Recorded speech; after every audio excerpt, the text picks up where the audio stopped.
नमस्कार, स्वागत है आपका चाणक्य इंस्टीट्यूट ऑफ एजुकेशन के ऑनलाइन प्लेटफॉर्म पे। मेरा नाम है अभय गुप्ता और मैं आज आपके साथ बहुत इंपॉर्टेंट टॉपिक्स को लेकर आया हूँ। जैसा कि आप जानते हैं कि सीयूटी का एग्जाम आपका बहुत नियर है और इसमें स्टैटिक जीके का एक बड़ा हिस्सा आता है, खास करके जनरल टेस्ट के पेपर में, जिसे जीटी आप बोलते हो।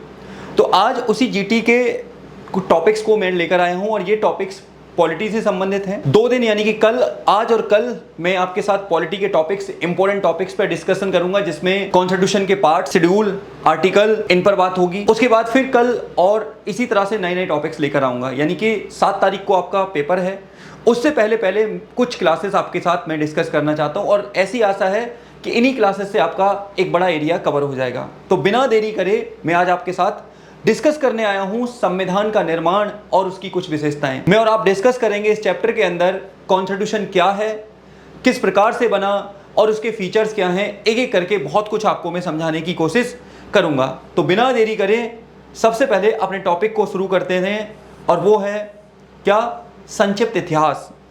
सबसे पहले मैं और आप जानने की कोशिश करेंगे कि कॉन्स्टिट्यूशन का बेसिक हिस्ट्री कहां से शुरू होती है। इस बेसिक हिस्ट्री को डिस्कस करेंगे कुछ चीज़ों के माध्यम से। ध्यान से सुनिएगा और समझने की कोशिश करिएगा। सबसे पहले अगर मैं बात करूं तो संविधान है क्या, पहले तो ये सुनो, संविधान है क्या।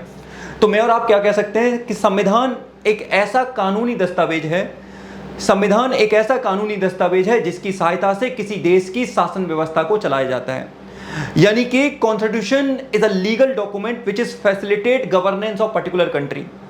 कॉन्स्टिट्यूशन एक लीगल डॉक्यूमेंट है जो किसी देश की गवर्नेंस को फैसिलिटेट करने, गवर्नमेंट को चलाने, गवर्नेंस को चलाने में हेल्प करता है। उसी लीगल डॉक्यूमेंट को मैं और आप कॉन्स्टिट्यूशन बोलते हैं। अब क्वेश्चन उठता है कि इस लीगल डॉक्यूमेंट की डिमांड आपके देश में कब से हुई, कब से इंडियंस ने कॉन्स्टिट्यूशन की डिमांड करी। तो सबसे पहले 1895 में आपको याद रखना है, बाल गंगाधर तिलक इन्होंने स्वराज विधेयक में संविधान की बात कही। आपको पता होना चाहिए बाल गंगाधर तिलक का एक बड़ा फेमस स्लोगन भी है, क्या, स्वराज मेरा जन्म सिद्ध अधिकार है, मैं इसे लेकर रहूंगा। उसी स्वराज विधेयक में पहली बार 1895 में बाल गंगाधर तिलक ने कॉन्स्टिट्यूशन की मांग की। उसके बाद 1922 में महात्मा गांधी के द्वारा हरिजन पत्रिका में, आपको याद रखना है, महात्मा गांधी के द्वारा हरिजन पत्रिका में कॉन्स्टिट्यूशन की मांग की गई, या भारतीय ही भारत का संविधान बनाएंगे। उन्होंने कहा कि जो भारतीय लोग हैं वही भारत का संविधान बनाएंगे। याद रखिएगा, महात्मा गांधी की कौन सी पत्रिका में, हरिजन पत्रिका में। महात्मा गांधी के बारे में एक और बात याद रखिए, इनका जो एक बुक है my experiment with truth, important book है, आपको याद रखना है। इसके अलावा इनकी एक और बुक है जिसका नाम है हिंद स्वराज, जो 1909 में बनी थी, लिखी गई थी, उसको भी आपको याद रखना है महात्मा गांधी के बारे में। उसके बाद 1924 में, ध्यान से सुनना, 1924 में मोतीलाल नेहरू और सीआर दास के द्वारा स्वराज पार्टी बनाई गई। इस स्वराज पार्टी के द्वारा 1928 में एक कमेटी बनाई गई जिसका नाम था मोतीलाल नेहरू कमेटी, और इस मोतीलाल नेहरू कमेटी के चेयरमैन थे मोतीलाल नेहरू। इनके द्वारा भी कॉन्स्टिट्यूशन का एक ड्राफ्ट तैयार किया गया जिसे मैं और आप मोतीलाल नेहरू रिपोर्ट के नाम से जानते हैं। कब आई है, 1928 में, लेकिन इसको स्वीकार नहीं किया गया। उसके बाद 1934 में एम एन रॉय, आपको पता होना चाहिए एम एन रॉय कौन है, कम्युनिस्ट पार्टी ऑफ इंडिया के संस्थापक, 1925 में इन्होंने बनाई थी। इन्हीं के द्वारा 1934 में एम एन रॉय के द्वारा पहली बार संविधान सभा की औपचारिक मांग की गई। तो सबसे पहले संविधान सभा की फर्स्ट टाइम ऑफिशियल डिमांड किसके द्वारा की गई, तो आंसर है एम एन रॉय के द्वारा। कौन थे, तो founder of communist party of India, याद रखिएगा। उसके बाद उसके कुछ दिन बाद अगले ही साल 1935 में कांग्रेस ने अपने मंच से डिमांड उठाई। क्वेश्चन पूछा जाता है, सर्वप्रथम कांग्रेस ने अपने मंच से संविधान की मांग कब की गई, तो आंसर है 1935 में सर्वप्रथम संविधान की मांग किसके द्वारा, 1935 में कांग्रेस ने अपने मंच से इसकी मांग की। उसके बाद फिर आगे बढ़ेंगे तो 1936 का लखनऊ सेशन हुआ, ठीक है, 1936 का लखनऊ सेशन हुआ और नेहरू के द्वारा संप्रभु और वयस्क मताधिकार के आधार पर, नेहरू के द्वारा इन्होंने कहा सॉवरन और वयस्क मताधिकार यानी कि एडल्ट फ्रेंचाइजी के बेस पर संविधान सभा का गठन किया जाना चाहिए, ये नेहरू ने डिमांड करी। फिर क्या हुआ, फिर टाइम आया 8 अगस्त 1940 को। 8 अगस्त 1940 को क्या हुआ, तो आंसर है अगस्त प्रस्ताव लाया गया, ठीक है, अगस्त प्रस्ताव लाया गया। और इस अगस्त रेजोल्यूशन में, इस अगस्त प्रस्ताव में पहली बार अंग्रेजों के द्वारा भारतीय लोगों की मांग को स्वीकार किया गया। आपसे क्वेश्चन पूछा जाएगा कि सर्वप्रथम भारतीयों की संविधान बनाने की मांग को अंग्रेजों ने किस प्रस्ताव में स्वीकार किया, और आंसर इज अगस्त प्रस्ताव, डेट मींस अगस्त रेजोल्यूशन 1940 में इसको स्वीकार किया गया। उसके बाद 1942 में एक मिशन आया जिसका नाम था क्रिप्स मिशन, और किस क्रिप्स मिशन में संविधान सभा को की मांग को स्वीकार कर लिया गया, बनाने की बात की गई, लेकिन क्रिप्स मिशन भी हमारे देश में सक्सेस नहीं हुआ। फिर उसके बाद कुछ दिन बाद एक 1945 में क्या हुआ, 1945 में एक शिमला समझौता हुआ जिसे बेवेल योजना के नाम से जानते हैं, इसमें भी संविधान की मांग की गई। उसके बाद समय आया मार्च 1946, this is very very important, March 1946, इस समय कैबिनेट मिशन लाया गया और इस कैबिनेट मिशन में भारतीय संविधान सभा का गठन हुआ, यानी कि भारतीय संविधान सभा का गठन कैबिनेट मिशन की सिफारिशों पर किया गया। क्या, भारतीय संविधान सभा का गठन कैबिनेट मिशन की सिफारिशों पर किया गया और 3 जून 1947 को माउंटबेटन योजना आई और इस माउंटबेटन योजना के तहत भारत का विभाजन 2 पार्ट में किया गया। एक हिस्सा क्या बना, भारत बना, और एक हिस्सा पाकिस्तान बना, जिसके साथ आजकल हमारी काफी ज्यादा टेंशन देखने को मिल रही है। और फिर इंडियन इंडिपेंडेंस एक्ट लाया गया, भारतीय स्वतंत्रता अधिनियम लाया गया 1947 में, और इस तरह से भारत आजाद हो गया। तो ये बेसिक बातें आपको याद रखनी है संविधान के बारे में। सबसे पहले संविधान की बात किसने की, बाल गंगाधर तिलक ने। कब, 1895 में। मोतीलाल नेहरू रिपोर्ट कब आई, 1928 में। एम.एन. रॉय ने व्यक्तिगत रूप से संविधान सभा की मांग कब की, खुलकर, 1934 में। कांग्रेस ने अपने मंच से संविधान सभा की मांग कब की, 1935 में। ये बात याद रखिएगा यहाँ पे। अगस्त रेजोल्यूशन कब आया, 1940 में। क्रिप्स मिशन कब आया, 1942 में। बेवेल प्लान कब आया, 1945 में। और लास्ट में कैबिनेट मिशन कब आया, 1946 में। इस तरह से भारत में संविधान के प्रोसेस की मांग स्वीकार की गई, या इस तरह से संविधान वो किया गया। अब ध्यान से सुनो और समझने की कोशिश करना। यहाँ पे ये सारी चीजें अभी आपसे नहीं पूछी जाएंगी, मैं आपको नहीं पढ़ाने वाला हूं, मैं डायरेक्ट आपसे चलता हूं कैबिनेट मिशन पर। ध्यान से सुनना। कैबिनेट मिशन, कैबिनेट मिशन कब आया, 1946 में। भारत में संवैधानिक गतिरोध को दूर करने के लिए, भारत में जो कॉन्स्टिट्यूशन को लेकर डिस्क्रिमिनेशन चल रहा था, प्रॉब्लम हो रही थी, और भारतीयों को पावर ट्रांसफर करने के लिए कि अब अंग्रेज जाएंगे और भारतीयों के पास पावर आ जाएगी, इसीलिए इस कैबिनेट मिशन को भेजा गया। और कैबिनेट मिशन का चेयरमैन कौन था, पैथिक लॉरेंस। कैबिनेट मिशन का चेयरमैन कौन, पैथिक लॉरेंस। इसके अलावा इसके मेंबर कौन थे, स्टोफर्ड क्रिप्स और एलवी अलेक्जेंडर। स्टोफर्ड क्रिप्स और एलवी अलेक्जेंडर इसके क्या हुआ करते थे, मेंबर हुआ करते थे। कैबिनेट मिशन द्वारा प्रस्तुत की गई योजना के आधार पर, ध्यान से सुनो, कैबिनेट मिशन के द्वारा रिकमेंड की गई आइडिया के बेस पर भारत में संविधान सभा का गठन हुआ। तो कैबिनेट मिशन ने भारत में संविधान सभा के गठन की रिकमेंडेशन की और उसी के रिकमेंडेशन के बेस पर हमारे देश में संविधान सभा का गठन किया गया। याद रखिएगा यहाँ पे।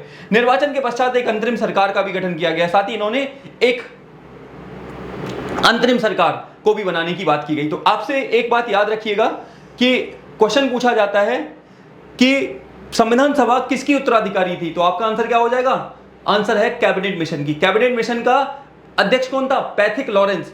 कौन सी सरकार ने इसको भेजा था, तो उस समय क्लीमेट एटली, लेबर पार्टी की सरकार हुआ करती थी ब्रिटेन में, उस लेबर पार्टी की सरकार ने इसको भेजा था, जिसमें प्रधानमंत्री कौन थे, क्लीमेट एटली। अब जरा आइए इसने रिकमेंड क्या किया देखते हैं जरा।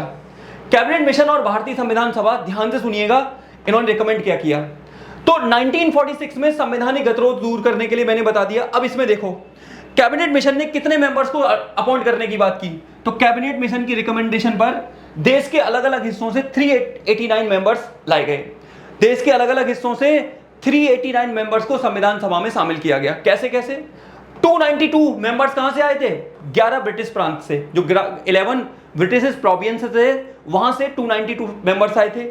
4 मेंबर्स कहां से आए थे, मुख्य आयुक्त प्रांतों से, एक तरीके से आप कह सकते हो कि कमिश्नरी स्टेट से आए थे। और 93 कहां से आए थे, प्रिंसली स्टेट से, देसी रियासतों से। और भारत में उस समय प्रिंसली स्टेट की संख्या कितनी थी, 565। और इन्होंने 93 मेंबर भेजे और इस तरह से टोटल मेंबर संविधान सभा में शुरुआत में कितने हुए, 389 मेंबर हुए। अब देखो इन सीटों का विभाजन किससे हुआ, रफली 10 लाख की आबादी पर, 10 लाख, ठीक है, कितना, 10 लाख की आबादी पर एक मेंबर इलेक्ट होकर आएगा। रफ क्या मान लिया गया, 10 लाख की पॉपुलेशन पर एक पर्सन इलेक्ट होकर आएगा। और इन सीटों को 3 पार्ट में डिवाइड किया गया। और 3 पार्ट कौन कौन से थे, सबसे पहले मुस्लिम, सिख और सामान्य। इन सीटों को 3 पार्ट में डिवाइड किया गया, सिख, मुस्लिम और सामान्य, यानी कि जनरल। सिख, मुस्लिम और जनरल 3 पार्ट में डिवाइड किया गया। कहीं पर भी हिंदू टर्म का इस्तेमाल नहीं किया गया, कहीं पर भी हिंदू टर्म का इस्तेमाल नहीं किया गया। ये बात आपको अच्छे से याद रखनी है।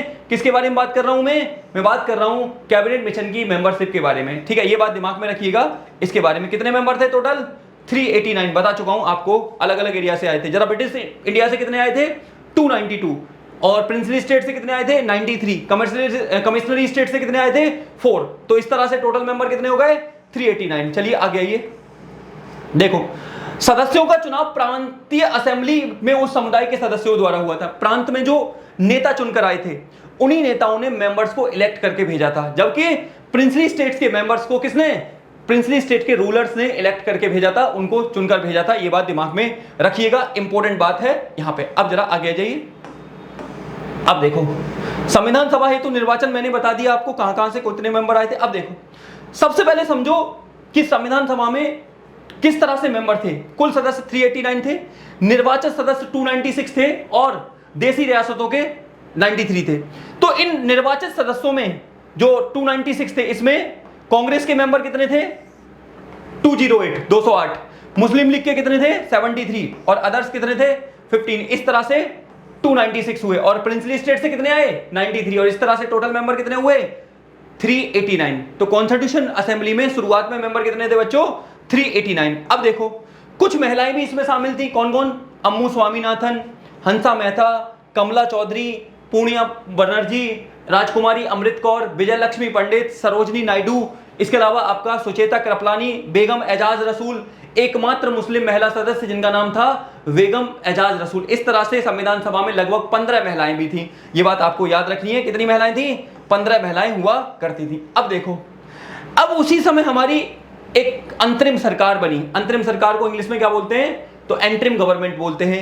अब एंटरिम गवर्नमेंट में कौन क्या था, ये थोड़ा सा दिमाग में रख लो, बस थोड़ा सा आपको याद रखना है। आपको मैंने क्या बताया? कैबिनेट मिशन की रिकमेंडेशन पर कॉन्स्टिट्यूशन असेंबली बनी, साथ ही गवर्नमेंट का फॉर्मेशन हुआ जिसे एंटरिम गवर्नमेंट बोलते हैं। अब इस एंटरिम गवर्नमेंट में कौन क्या था, ये थोड़ा सा देख लो आप। सबसे पहले जवाहरलाल नेहरू कार्यकारिणी परिषद के उपाध्यक्ष थे, यानी कि ये एक तरीके से कह सकते हो उपाध्यक्ष, वाइस प्रेसिडेंट थे और फॉरेन अफेयर्स ये उस समय देख रहे थे। फॉरेन अफेयर्स इन्हीं के पास थे। वल्लभ भाई पटेल उस समय आपके होम मिनिस्टर थे, गृह सूचना मंत्री थे। राजेंद्र प्रसाद खाद्य एवं कृषि मंत्री, यानी कि एग्रीकल्चर और आपका कौन सा minister? Food minister. John Mathai आपका उद्योग एवं आपूर्ति यानी कि इंडस्ट्री और सप्लाई मिनिस्टर थे। जगजीवन राम श्रम मंत्री, लेबर मिनिस्टर थे। बलदेव सिंह रक्षा मंत्री थे। CH भाभा कार्य खनन मंत्री थे, यानी कि आपको माइनिंग मिनिस्टर थे। लियाकत अली वित्त मंत्री थे, वित्त मंत्री मतलब फाइनेंस मिनिस्टर थे। अब्दुल रब निस्तार डाक एवं वायु। आसिफ अली रेलवे एवं परिवहन। सी राजगोपालाचारी शिक्षा और कला आर्ट एंड उसके थे। और जोगिंदर नाथ मंडल, शुरुआत में जोगिंदर नाथ मंडल क्या विधि मतलब लॉ मिनिस्टर थे। याद रखिएगा, एंटरिम गवर्नमेंट में जोगिंदर नाथ मंडल क्या थे? तो आंसर है वो लॉ मिनिस्टर थे। दिमाग में रखिएगा ये एंटरिम। और एंटरिम गवर्नमेंट में प्रेसिडेंट कौन था? तो याद करिए, लास्ट हमारे गवर्नर जनरल माउंटबेटन वो प्रेसिडेंट थे। वाइस प्रेसिडेंट कौन थे? नेहरू। ये बात याद रखिएगा इनके बारे में, ठीक है। तो नेहरू उस समय वाइस प्रेसिडेंट हुआ करते थे, बता दिया मैंने आपको। अब आई माउंटबेटन प्लान, मैंने बता दिया माउंटबेटन प्लान के बेस पर इंडिया पाकिस्तान को 2 अलग देश बांटे गए थे। तो ये हमारे लिए जरूरी नहीं है, आगे हम बात करेंगे। अब देखो, अब क्या हुआ? इंडिया आजाद हो गया। आजाद होने के बाद वो मेंबर जो पाकिस्तान वाले रीजन से आए थे वो पाकिस्तान चले गए, जिनकी संख्या थी लगभग 90। तो इस तरह से जब वो पाकिस्तान चले गए 90 मेंबर, तो कितने मेंबर बचे? तो मेंबर बचे 299, यानी कि 299 मेंबर बचे। पाकिस्तान वाले रीजन से आए थे, वो पाकिस्तान चले गए 90 मेंबर, जिसकी वजह से कितने मेंबर बचे? 299 मेंबर बचे। तो 229 ब्रिटिश प्रोविंसेस से आए थे और 70 प्रिंसली स्टेट से आए थे। बाकी जो और आए थे वो सारे के सारे कहां चले गए? तो आंसर है वो चले गए पाकिस्तान। ये बात दिमाग में रखिएगा। उसके बाद क्या हुआ? स्वतंत्र भारत की सरकार बनी। अब अंग्रेज जा चुके हैं, पावर ट्रांसफर कर चुके हैं, तो अब सरकार बनी। तो उसमें कौन कौन क्या मिनिस्टर बना? तो देखो, सबसे पहले जवाहरलाल नेहरू को पीएम बनाया गया। जवाहरलाल नेहरू पीएम बने। वल्लभ भाई पटेल इनको फिर से होम मिनिस्टर दिया गया, होम मिनिस्ट्री इन्हीं को दी गई। मौलाना अबुल कलाम आजाद को एजुकेशन मिनिस्टर बनाया गया, ये भारत के पहले शिक्षा मंत्री बने। दूसरा, जॉन मथाई को रेलवे दिया गया। RK शनमुगम चेट्टी को फाइनेंस दिया गया। Doctor Bhimrao Ambedkar law minister बने। आजाद भारत के पहले लॉ मिनिस्टर कौन थे? तो डॉक्टर भीमराव अंबेडकर। जगजीवन राम को अगेन श्रम दिया गया, लेबर मिनिस्ट्री दी गई। बलदेव सिंह को डिफेंस मिनिस्ट्री दी गई। राजकुमारी अमृत कौर को हेल्थ मिनिस्ट्री दी गई। और नेहरू की कैबिनेट में शामिल होने वाली एकमात्र महिला मंत्री थी राजकुमारी अमृत कौर, जिन्हें हेल्थ मिनिस्टर बनाया गया। CH भाभा को बाडेज यानी कि कॉमर्स मिनिस्ट्री दी गई। श्यामा प्रसाद मुखर्जी को उद्योग एवं आपूर्ति मंत्रालय दिया गया, यानी कि आप कह सकते हो इंडस्ट्री और सप्लाई मंत्री। और नरहर विष्णु गाडगिल को खनन मंत्री बनाया गया। इस तरह से नई कैबिनेट में, आजाद भारत की कैबिनेट में ये सारे लोग, तो आजाद भारत की कैबिनेट में ये सारे लोग अपॉइंट किए गए। मैं यहां पर आपको एक चीज और समझाना चाहता हूं, इनमें सारे मेंबर कांग्रेस के हैं, लेकिन 2 मेंबर कांग्रेस के नहीं हैं। आपको याद रखना है, आजाद भारत की जो सरकार बनी उसमें 2 मेंबर कांग्रेस से नहीं थे। एक डॉक्टर भीमराव अंबेडकर, इनका कांग्रेस से कोई लेना देना नहीं था, दलित लीडर थे, इंपॉर्टेंट है, याद रखिएगा, और इन्हें लॉ मिनिस्टर बनाया गया। दूसरा थे श्यामा प्रसाद मुखर्जी, जिनकी अपनी पार्टी थी। क्या, जरा बताओ नाम लिख के, आप लोग पढ़ के आए होंगे। श्यामा प्रसाद मुखर्जी की पार्टी का नाम क्या था? ये आपका क्वेश्चन है, बताइए। मैं फिर बताइए जरा, श्यामा प्रसाद मुखर्जी की पार्टी का नाम क्या था? तो इनकी पार्टी का नाम था भारतीय जनसंघ, जो इन्होंने बनाई थी भारतीय जनसंघ, जिसे बाद में रिप्लेस करके क्या बनाया गया, जिसे बाद में रिप्लेस करके बीजेपी के नाम से जाना गया 1980 में। तो ये बात याद रखिएगा इनके बारे में, ठीक है। चलिए आगे आ जाइए। अब देखिए, फर्स्ट कैबिनेट मैंने बता दिया आपको। अब जरा आ जाओ संविधान सभा की प्रमुख बैठकें। मैं आपको बहुत सामान्य भाषा में, बहुत छोटी छोटी बातों में आपको बताने वाला हूं, ठीक है, जिससे कि आपका एक बहुत अच्छा कॉन्सेप्ट क्लियर हो जाए। संविधान सभा की बैठक, द फर्स्ट मीटिंग ऑफ संविधान constitution assembly was held in, कहां पर? तो दिल्ली के पार्लियामेंट में इसकी मीटिंग हुई। 9 दिसंबर 1946 को इसकी मीटिंग हुई। और इस मीटिंग में टोटल 211 मेंबर आए थे। मुस्लिम लीग के जो मेंबर थे, जो मुस्लिम लीग के मेंबर थे शुरुआत में, उन्होंने संविधान सभा की मीटिंग का बहिष्कार किया। उन्होंने कहा हम लोग इसमें पार्टिसिपेट नहीं करेंगे। इसी वजह से फर्स्ट मीटिंग में मात्र 211 मेंबर पार्टिसिपेट किए। इसके अलावा इसका चेयरमैन किसको बनाया गया? तो फ्रांस की तरह संविधान सभा के जो सबसे सीनियर मोस्ट मेंबर थे, सबसे वरिष्ठ मेंबर थे, उनका नाम था SC सिन्हा। सच्चिदानंद सिन्हा को पहली मीटिंग का चेयरमैन बनाया गया, और ये कॉन्स्टिट्यूशन असेंबली के नॉन परमानेंट चेयरमैन थे। क्या? संविधान सभा की फर्स्ट मीटिंग का चेयरमैन किसको बनाएगा? सच्चिदानंद सिन्हा को, जो कॉन्स्टिट्यूशन असेंबली के नॉन परमानेंट मेंबर थे। दिमाग में रखिएगा, दोबारा बोल रहा हूं ना। और दिसंबर 1946 को पहली मीटिंग हुई, दिमाग में रखिएगा। सदस्य टोटल 211 थे। मुस्लिम लीग ने बढ़ चढ़कर बाइकआउट किया, उन्होंने कहा कि हम इसमें पार्टिसिपेट नहीं करेंगे। और पहली मीटिंग का चेयरमैन कौन बनाया गया? फ्रांस की तरह कॉन्स्टिट्यूशन असेंबली के जो सबसे सीनियर मोस्ट मेंबर थे, सच्चिदानंद सिन्हा को इसका चेयरमैन बनाया गया, और वो नॉन परमानेंट चेयरमैन बने। किसके? कॉन्स्टिट्यूशन असेंबली के। दिमाग में रखिएगा। इसके अलावा संविधान सभा की बैठक, दूसरी बैठक, अब देखो 11 दिसंबर 1946 को हुई। 11 दिसंबर 1946 को हुई, इसी सेम जगह पर। इसमें क्या देखने को मिला? डॉक्टर राजेंद्र प्रसाद को, अब ध्यान से सुनना, 11 दिसंबर 1946 को सेकंड मीटिंग हुई, और इसमें डॉक्टर राजेंद्र प्रसाद को कॉन्स्टिट्यूशन असेंबली का परमानेंट चेयरमैन चुन लिया गया। परमानेंट चेयरमैन चुन लिया गया। साथ ही BN राव को कॉन्स्टिट्यूशनल एडवाइजर बनाया गया। साथ ही BN राव को कॉन्स्टिट्यूशन असेंबली का एडवाइजर बनाया गया। दोबारा बोल रहा हूं, 11 दिसंबर 1946 the second meeting of constitution assembly was held in Delhi parliament, जो आपका हाउस है। इसमें 2 डेवलपमेंट हुए। पहला, डॉक्टर राजेंद्र प्रसाद को चेयरमैन बना लिया गया, और BN राव, बेनिगल नरसिंह राव को क्या बना लिया गया? बेनिगल नरसिंह राव को कॉन्स्टिट्यूशन असेंबली का एडवाइजर बना लिया गया, और वो कॉन्स्टिट्यूशन असेंबली के एडवाइजर बने। कौन सी मीटिंग में? तो आंसर है सेकंड मीटिंग में। आगे आइए, दोनों मैंने बता दिया, फर्स्ट मीटिंग और सेकंड मीटिंग। अब देखो, अब क्या हुआ, एक और चीज लाई गई, उद्देश्य प्रस्ताव। उद्देश्य प्रस्ताव मतलब प्रियम्बल। आप जानते हो, कॉन्स्टिट्यूशन को अगर आपको बिल्कुल सामान्य से भाषा में समझना है, बहुत छोटे शब्दों में समझना है, तो मुझे और आपको क्या पढ़ना चाहिए? ऑब्जेक्टिव रेजोल्यूशन, यानी कि प्रियम्बल को पढ़ना चाहिए। तो आज मैं और आप समझने वाले हैं कि प्रियम्बल को कौन लेकर आया। तो 13 दिसंबर 1946 को, 13 दिसंबर 1946 को अमेरिका की कॉन्स्टिट्यूशन से इन्फ्लुएंस होकर जवाहरलाल नेहरू के द्वारा संविधान सभा में इसको प्रस्तुत किया गया। इसके अलावा इसमें कॉन्स्टिट्यूशन मेकर्स की बिल, इच्छाएं, फिलॉसफी और स्ट्रक्चर को दिखाया गया इसके अंदर, और इसे 22 जनवरी 1946 को संविधान की प्रस्तावना को कॉन्स्टिट्यूशन में ऐड कर लिया गया। दोबारा बोल रहा हूं, ऑब्जेक्टिव रेजोल्यूशन या प्रियम्बल को कौन लेकर आया? 13 दिसंबर 1946 को इसे पंडित नेहरू ने पेश किया। कहां के कॉन्स्टिट्यूशन से इन्फ्लुएंस होकर? तो आंसर है अमेरिका के कॉन्स्टिट्यूशन से इन्फ्लुएंस होकर। इसमें हमारे देश की विजन, हमारे कॉन्स्टिट्यूशन मेकर्स के विजन, इन सब की इंफॉर्मेशन मुझे और आपको मिलती है। 22 जनवरी 1946 को इसे संविधान में शामिल कर लिया गया। इंपॉर्टेंट है, याद रखिएगा। और भारत को एक रिपब्लिक कंट्री डिक्लेयर कर दिया गया। क्या कर दिया गया? भारत को एक रिपब्लिक कंट्री डिक्लेयर कर दिया गया, जिसमें सारी पावर किसके पास होगी? सारी पावर जनता के पास होगी, जनता ही सुप्रीम होगी। ये सारी बातें इसमें बोली गई, याद रखिएगा ऑब्जेक्टिव रेजोल्यूशन के बारे में। अब आती है बात अंतिम बैठक।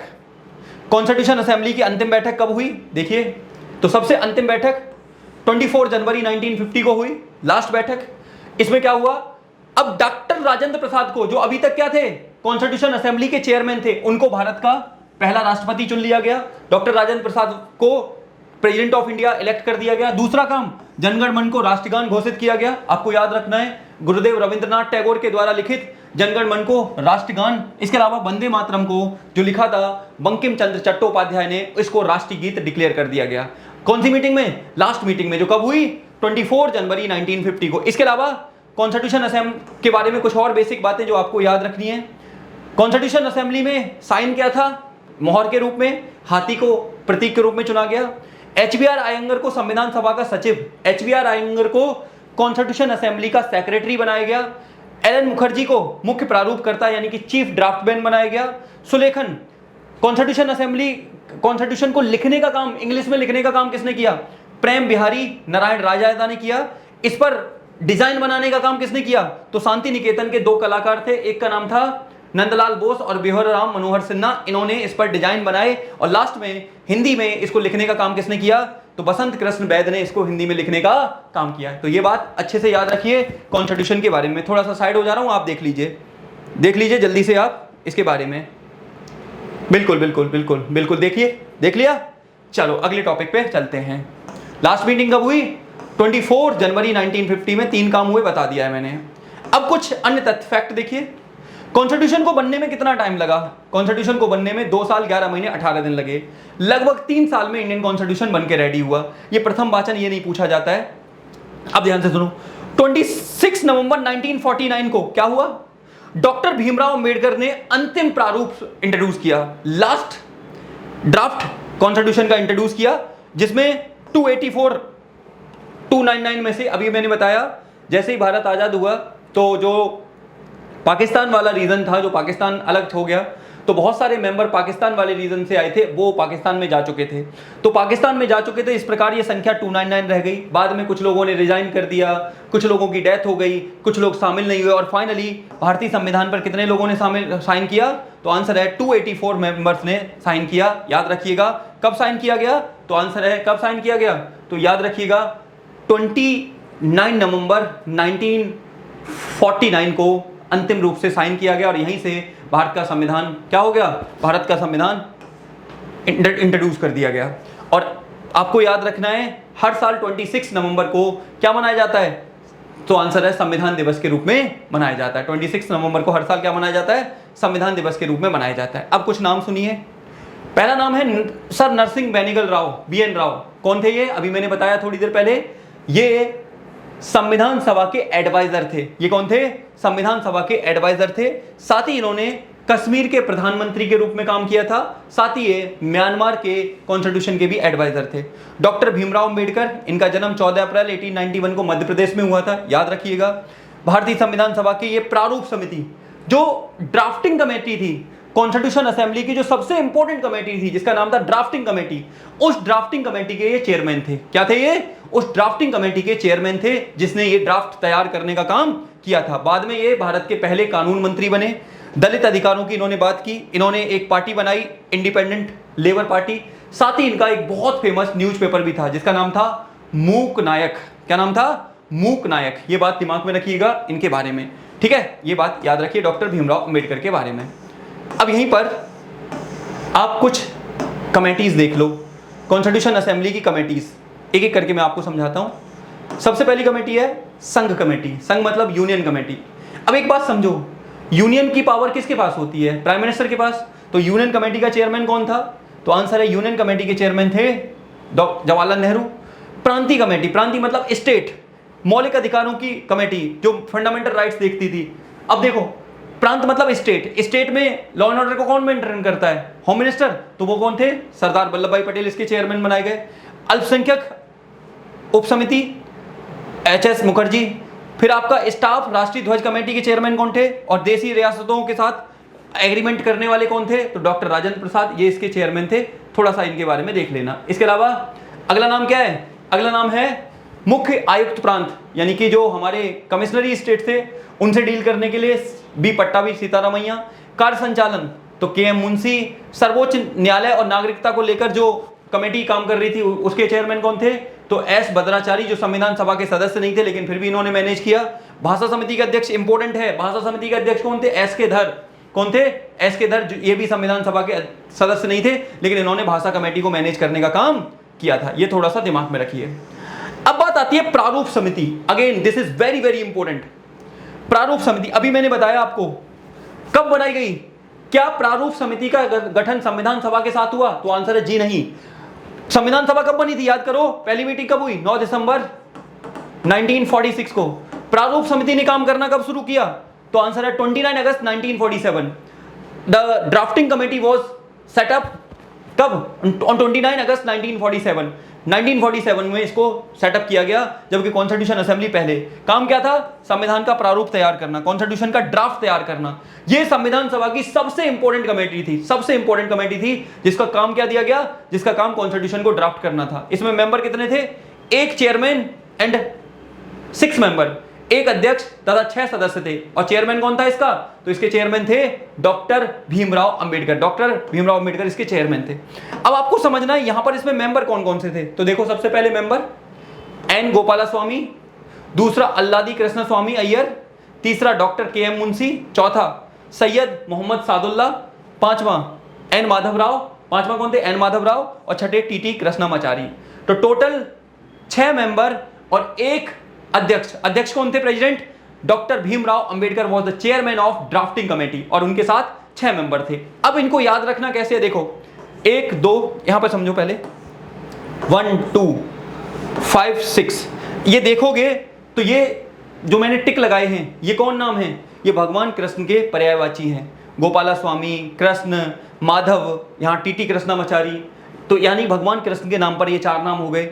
एक नाम डॉक्टर KM मुंशी का है और एक नाम सैयद मोहम्मद सादुल्ला का है। ये भी आप याद रखिए। देखो, N माधवराव किसकी जगह आए थे? BL मित्रा की जगह आए थे।